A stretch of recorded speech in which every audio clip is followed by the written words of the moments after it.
Algo más nos dice el versículo 16 del capítulo 3 de Juan, para que todo aquel que en él cree. Podemos creer en los demás, en la práctica lo hacemos. La verdad es que los modelos más importantes que uno ha tenido en la vida, que hemos tenido tú y yo, esos modelos, siendo personas tan importantes, esos modelos a nosotros nos han fallado, pero Dios no falla. Fallar a los demás porque es una de las tantas consecuencias de la caída del hombre. El hombre decidió hacer su vida totalmente separado de Dios. Dice el libro de los Hechos, capítulo 16, versículo 31, ellos dijeron, cree en el Señor Jesucristo y serás salvo, tú y tu casa. Estaba Pablo y Silas llevando el mensaje allá en Filipo, en la ciudad de Filipo, y fueron llevados a la cárcel. Ellos, a pesar de todo eso, dice que cantaban, y por un acto sobrenatural de Dios, las puertas de la cárcel se abrieron. Había un carcelero, el famoso carcelero de Filipo, que se había quedado dormido, y cuando él se despertó con todo este movimiento, él vio que la puerta de la cárcel estaba abierta y él quiso terminar con su vida. Pensó que tanto Pablo como Silas habían escapado. Y escuchó la voz de Pablo y le dijo, no te hagas daño, nosotros estamos aquí. El hombre, con un temor, se fue a las rodillas de ellos y les dice, ¿qué debo de hacer para ser salvo? Le dijeron, cree en el Señor Jesucristo y serás salvo tú y tu casa.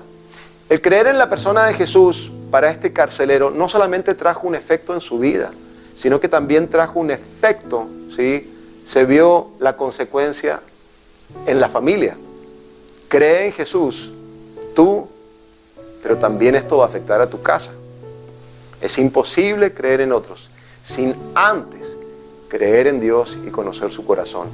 Y por último, dice el versículo 16 de Juan capítulo 3, nuevamente, porque de tal manera amó Dios al mundo, que dio a su Hijo unigénito para que todo aquel que en Él cree no se pierda, mas tenga vida eterna. Y esto es lo cuarto, es imposible ser salvo sin antes creer en el sacrificio de la cruz. La Biblia enseña que ninguna cantidad de bondad humana, ningún esfuerzo humano, ninguna moralidad humana o algún tipo de actividad religiosa puede ganarse la aceptación de Dios. No hay nada de estas cosas que nos pueda llevar al cielo.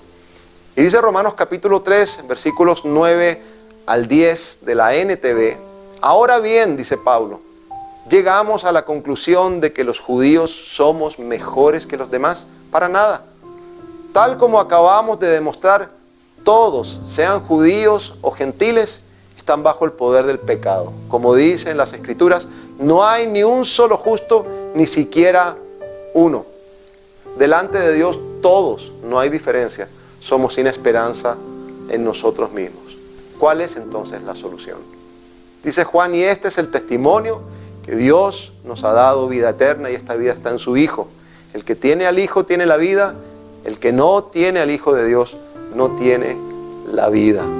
Es debido a lo que Jesucristo logró por nosotros en la cruz. La Biblia dice, el que tiene al Hijo tiene la vida. Toda persona sin Cristo debe venir a Dios del mismo modo, como personas que reconocen su pecaminosidad, que repudian cualquier forma de obras humanas para poder salvarse. Tú hoy día puedes confiar en la persona de Cristo, únicamente por medio de la fe. Es imposible ser salvos. Es imposible ser salvos sin antes creer en lo que Dios hizo por medio de Jesús en esa cruz.